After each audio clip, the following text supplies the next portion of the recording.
Hello, welcome to honest-wargamer. I'm your host, Rob. I've been joined by the Twitch chat who joined me, or tried to join me, Monday through to Friday, 11 till sometime. So 11 a.m. GMT, so British time, English time. Who cares? I've been away for a couple of days, so recording this as a podcast and as a YouTube video. So what up, podcast hydro homies? Please do stay hydrated. And to the YouTube thugs, just be you. If you want to be, I guess. I'm joined by these wonderful people like Swaggy in the chat, Lil Burn Level, Rob Kelly, Afimi, Bobbin, Leo Crusher, all sorts of Tristan, all sorts of menaces, but some of my favorite people, and the wonderful Lex. Yes, hello. And today I'm going to be talking about, I'm going to be updating you with what I was doing at the weekend, but also talking to you about a really exciting project. Okay, what am I talking about? Number one, I am pretty much a tournament gamer. I do play games in my casual time, like in evenings. One of the things that I'm aiming to do next year is set up a club. Thanks to JSB for donating 10 gift subscriptions. Let's go! That's how you support the show, by the way, or on Patreon. Any of those two are ways to support the show, yeah? That's great. Love that. These people have supported the show for nearly 5 years now. So my love to them. And we're growing. We're getting bigger. Okay. So I was in Sweden at the weekend. Oh, yeah. I'm more of a tournament gamer. Okay. So normally I play games at tournaments. I review tournament games. I don't really play anything other than 2,000 point Warhammer. 2,000 point match play with whatever the current standard rules are. Now, that'll probably put you, if you're new and you've never listened to me, I guess that'll put you in the category of he's a competitive gamer is the kind of moniker that I guess you would attach to me. I'm an aggressive, competitive gamer. And I absolutely no doubt that when I play games, I wish to win at those games. It's not a problem. It's not my first concern. My first concern is having fun. That's my first concern. Yeah, to quote my good friend, Mr. Jacob Berry from the Tough Crowd. Yeah, we always try to make it so that fun is our number one priority and everything is second. Yeah. He's not very eloquent, and that wasn't a direct quote, but that doesn't matter. Anyway, I am a tournament gamer, but I also like having fun. And in addition, I actually am really invested in what the Age of Sigmar universe is. I care about the miniatures. I think they look really cool. Sometimes I'll print different miniatures because I think they look cooler, yeah, and then I'll paint them up. I really like the universe. I especially like creating boards. I have the arena here in Nottingham in the UK, and I'm in the process of my third Age of Sigmar board at the moment, which is going to be a Fire Slayer board, right? And because that creates an evocative tabletop space, which creates cinematic games, which I'm very personally invested in. And ultimately, the lore is something that really backs up that. I've tried to express this on the show lots of times. Some people will describe themselves as, quote-unquote, narrative gamer. And I have no problem with someone quoting themselves as a narrative gamer or, quote-unquote, casual gamer. I'm a casual gamer. That's also true. Yeah, 4 Iron Blasters are my current narrative. But the wonderful thing about Age of Sigmar, and 40k is probably true for this as well, and the Heresy is true, and Necromancer's true, and probably most game systems are true for this, is that when you build a force in Age of Sigmar, you're building a narrative force. You're building an army that is inherently narrative. It's got the army's narrative, whatever that may be, and then it's got the sub-factions narrative, whatever that may be, and then you've got the individual narrative of the war scrolls themselves. They've all got a unique identity. It's one of the selling points that Games Workshop work really hard to do and create for us because it's another hook. If you can't get hooked by the fact that it hits on threes, you can get hooked on the fact that it's a magical entity that spits fire. It's one of those narrative hooks. The issue is, I think, is that narrative events are very rare around the globe. I've been to a few, actually, myself. Yeah, I've also been to lots of what you would consider, quote-unquote, narrative... tournament... Sorry, I've been to narrative events, yeah, around the world, and I've also obviously been to tournaments, like what you would consider to be competitive tournaments, classic 2,000 points. Thank you to... Do not get blow on crack. Donated £5 to the show. I think donos get blow not crack. That's it. Thank you. £5. Smashed it. Really appreciate you. Quote narrative unquote. Yes. So one of the things that So much fucking falling over my own words. Anyway, you have narrative tournaments or events, and they are almost non-existent. There are like 4 in the world, like ever. And then you've got normal 2,000-point tournaments, which happen every weekend, multiple times. We cover them every Monday. Rob and Ziggy do the stats for them from all around the world. That doesn't include 2,000-point one-day events, of which there are even more of those around the world, and yet they never mesh. You don't really mesh. And it's, I think, disingenuous to say that those tournament gamers aren't interested in the narrative element to it as well. Okay, so with all of that said, incoherently rather than just talking. With all of that said, chat, Dave, right? All of that said, yeah, we can talk about what I was doing at the weekend because I was in Sweden, okay? So I was at Malarkey. I was at a Malarkey event. So I was at a narrative event, right? And it was 1,000 points, okay? So for people in the chat, especially tournament gamers in the chat, they were like, well, that doesn't overly count. But this is something that could very much easily be scaled up to 2,000 points. And I actually love this. So what is it? Very quickly, just imagine it's an overlay for a match play event. So let's say that you're playing in a match play event of any sort, and then you're using BCP or Tabletop TO or whatever the pairing, or Pun Pun or Exen. I'm not going to forget any of those. Don't worry. You're using any of those pieces of software to track the event. Great. No problem. Everything's good. Everything's cool. Everything's chill. Okay? That's your normal event that you would go to. There's no problem. If, right, you could take any normal army, like you just play what you think looks cool. Agreed. Right? So, but if you wanted to do something like they did at the weekend, you could use Malarkey. Okay, so what is Malarkey? All right, really simple. You can create leagues and other things on here. You effectively sign up and you register.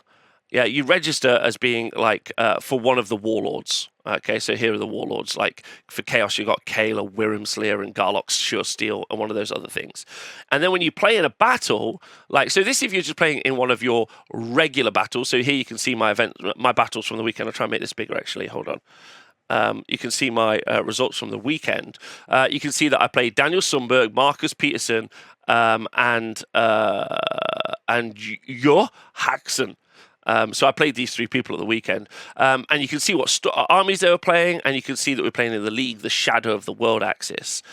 But let me tell you about the event really quickly. What happened was we got to the event, and then the TOs were like, "Here is a story for the event." Yeah, it was really cool. There was really cool. There was a graphic, and they were like, "Look, Chaos control the southern gate of this castle," all right? And then initially, I think it was Order are coming to like defeat the castle. Right? Okay, amazing. Right? But Death are lying in ambush for the Order army, and then it turns out that Destruction have already ambushed the Death army. And you're like, amazing. So then Death and Chaos went to play each other, Order, and Thingy went to play each other, Order and Chaos. But all that happened was you just played a normal game. You absolutely played a normal, regular game. I mean, it was 1,000 points, but you could. Like, as soon as I saw it, I was like, this is so acceptable to play. And then in the next round, they were like, oh, Chaos have kept the castle because they defeated Order. And then like whoever beat the other 2 in that setup, I think it was Death. Death beat Destruction, so then Death got to try and attack the castle, while the other 2 limped away and battled each other on the fringes. And then round 3, same thing happened again. So it's this, and then at the end for the event, the end results, you had like, oh, and Chaos have defended the castle against everybody. Order have taken some massive losses and they've run away. It took maybe an additional 5 fucking minutes to add to a tournament, like almost moments to add on to a tournament. And I run tournaments here at the TSN Arena, but also I've attended tons of events, and it's not beyond the ability of pairings programs and also things like Malarkey to register those results in a kind of table so that like even at the end of each round you can see that Chaos are winning. And that's awesome. The things that I enjoyed about it were I really enjoyed knowing who else was in my Chaos team and like supporting them. Even though I was playing my games individually, I wasn't in a team. I immediately started to go and talk to people in my team and be like, yes, we're teammates, let's go. Right, that was great. So then you kind of had an ability, like a reason to go talk to other people, which I thought was really awesome. Number two, it gave you like like an overarching narrative of why you were playing the games as well, not just like, hey, I'm meeting a person, which is already a fantastic experience. Just meeting a person playing a random game, which I really enjoy as well. So that was really great, and I really enjoyed that. Thank you to Griffin Gaming Harlow. For raiding us. What up? I'm currently recording a video for YouTube, but feel free to jump in, right? You mean there was no horrific to balance extra narrative rules and instead just a cool narrative and proper Warhammer? Riemann Knight Spear is correct. There was nothing. This is the kind of fear I think tournament gamers have always had. That when you add random narrative stuff in, you just kind of like break the game a little bit. Not that the game isn't not broken in some ways, because it always is a bit, but like it pretty much works, and we all understand what the game state is, right? Which is great. But what this is just something additional, and at the moment free. I think maybe in the future, maybe there's plans to charge for something. I don't know, yeah, because it's a lot of work. But the idea is you just jump on there. You create a story. So I'm running an event this weekend, and I'm running events over Christmas, and I'm running events next year as well. And I'm going to definitely do this every single event. It's so fun. Just to like at the end, like, because if there's like a solo destruction player at your event, and you'll be like, destruction faction's not doing very well, and it's just him on his own, like, what? Whereas all the order bros can like go off and like, I don't know, kick poor people or whatever it is order players like to do. You know, chaos people can just be creepy weirdos looking at some weird websites on their phone. You know what I mean? You know the sort of people I'm talking about. So yeah, like, it's just a really cool thing. Like, the website itself is great, and I'm sure if you go around, I haven't used much of the functionality yet. I'm sure there's more that you can actually take the time to look at. But the thing that I enjoyed about it, because this is the feedback that I want to give, I also played loads of new people as well. Like, everyone I played, it was basically intro games. So it's not like it was like super challenging games, but they were really fun games. But the story, the overarching story of the event was what was really wicked. And it's something super easy to overlay onto a match play event, because let's be honest, there are loads of people who fall amongst the cracks of going to a tournament, where they go to a tournament and they're like, I like going to a tournament, but I'm not overly bothered about trying to win the event. I just like being there. But if you give them some reasons to be there other than just trying to win, then like your team wins, because you could like come dead last, but chaos won, and you were in chaos, and you can be like, whoop whoop whoop, like that's wicked. Like, it's so fun. I really like that. You could do normal pairings. You don't have to do anything. You just have to track which Grand Alliance they're in. Then, if you have a large enough event, you could track it by sub-faction as well, by faction as well. But yeah, I just think that's. Do you still end up fighting in faction? So you could easily play Chaos versus Chaos as well. It's just a regular tournament, just a regular tournament. Okay, like that's all. And then you would overlay this. You could also just use this for your games at home. There's a feature. Let me try and find it. Where you register your battle. Okay, is it battle? Register a battle. Okay, so I'm going to show you this really quickly so you can see. Let me make this a bit bigger. Right, so select a game. I'm playing Age of Sigmar. Battle size is 2,000 points. That'll be a match play event. The date was today. The name of the battle was, I don't know, Twitch battle, let's say. Right, but then what's cool here is you can have a description. And I know that Jesper, I don't know if I can actually see. Jesper, I don't know if I'm allowed to click on his profile. I don't think I am. Jesper, who's currently leading the leaderboard at the top here, he's in Sweden. Jesper writes his battles out. He writes like a whole story for his battle. So in that register battle section, he writes the whole tale, like from a narrative perspective. He was like, we were in the smallest village and we heard the thundering crash of two armies. Writes it from like the third perspective. And I like that. I think that's really fun as well. Like, ultimately, it just gives you a vehicle to do a thing. Anyway, I wanted to say thank you to the Malarkey guys for looking after me at the weekend. It's absolutely true that I got taken out, sat down, and fucking made to do this process. But it's not a tough pitch. They were like, just play Warhammer, but also this happens. And I was like, all right, I'm in. All right, fine. You got me, you motherfuckers. Because I'm a bit difficult sometimes. Sometimes you have to, like, you know how you have to lead a horse to water? You have to pick me up, put me in the water, and splash water on my face. And then I'm like, Water's pretty good. Like, this is a pretty good feature. So yeah, I'm like, this is really excellent. And also as a TO, I'd like to take the time to make it so that people who attend my events have a little additional fun. On top of that, I get to flex as a story writer as well. A little bit. I get to make up some nonsense story, which is cool, yeah, and fun. So, like, that's a really fun and engaging element as well. And ultimately, if we get the opportunity to make it so that tournament gamers, quote unquote, yeah, and then narrative gamers, quote unquote, become closer together, because ultimately we're just a big family of the same gamers. And I honestly think that Match Play Warhammer is kind of like, it just feels like Warhammer. And if you can create it so there's some level of narrative DMing you put on top, I don't think the competitive gamers would be bothered.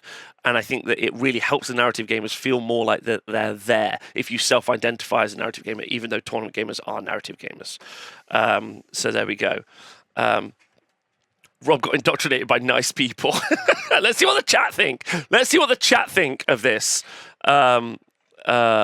Hello, Hazel. Hope you're well. Thanks for a lovely channel, Rob. Be proud part of the Twitch chat. Oh, Irrelevant Prime, you're wonderful. Thank you. David Dams, thanks for resubscribing. Loads of love. Grand Line Order are basically all locked, so that's super true. Add value is always good. I agree. Like, that's all you're doing. I'm talking about adding value to tournaments that already exist. That's all I'm talking about. That's all I'm talking about. Like, I'm sure the Malarkey boys would like you to go a lot further. Create leagues. I know there's a league system in there. I'm sure they'd want you to write like a whole fucking book and then record it on the top of a mountain while wind whistles by. Whatever. I would love one. Would love a decaf mocha is what I would love. Largest possible available. What do you think about 1,000 points on a size table? What was the comp? The comp was my 1,000. So it was a 1,000-point tournament. The comp was my 1,000-point comp pack, which I've put up online, I think, previously. Might be on honest-wargamer.com. But effectively, it's no grand strategies, no allies, no units over 330 points, only 2 battle line. Yeah, those are the kind of the main points. No units over 330 points is kind of the key takeaway. Made the game super fun. Oh, my games, just if you're interested in any way, my first game was against Fire Slayers. I took Tzeentch. I was called the Spawn list. I'd printed and painted 8 Chaos Spawn. I was very lucky to play my friend Mark Colwell and Lex at 2,000 points the week before, where I'm pretty obsessed, and played Nathan recently as well, where I'm pretty obsessed with creating Spawn with my Tzeentch army, the Burning Sigil of Tzeentch, and also the Magister. I've got the ability to create Spawn pretty easily, especially with Destiny dice. Or Destiny dice on the Magister doesn't affect the Burning Sigil. So I played Fire Slayers, lovely guy. I just blew up all of his Fire Slayers, turning everything to Spawn. It was really sweet. He's like, I've got a run and charge rune. Yeah, I've got +2 move. Yeah, run and charge on these guys. And I just blew up something. I blew up a little dwarf, and I was like, you locked in combat now. Sorry, no charges. He was like, oh shit. And then I played against. I played Destruction. I played Zombies. Oh my god, that was great. I played Zombies in the second. So I played Soulblight Gravelords, and again, very similarly, I just turned a load of things into Spawn and kept using those Spawn to like pin his army in and then murder some stuff, which was really cool. And then in my final game, I played against the dreaded Iron Blaster, only the one though, and some Noblars. Really fucking sweet guy. Like, he's only been playing for like 6 months, just got into it, knew everything he needed to know. It was great. He just made a bit of a tactical mistake in screening with his Noblars in front of his Iron Blasters and Lead Belchers. So one of those motherfuckers got turned into a Spawn, and then he just kept getting locked in combat as I just slowly walked up the board, just locking each unit in combat and just popping mortal wounds with the Burning Sigil. That Burning Sigil is amazing for 60 points. So that was my weekend. I was just creating Spawn. Maximum Spawn I created in one game was 7. Unfortunately, I only had maximum 4 on the board at once. The dream was 8.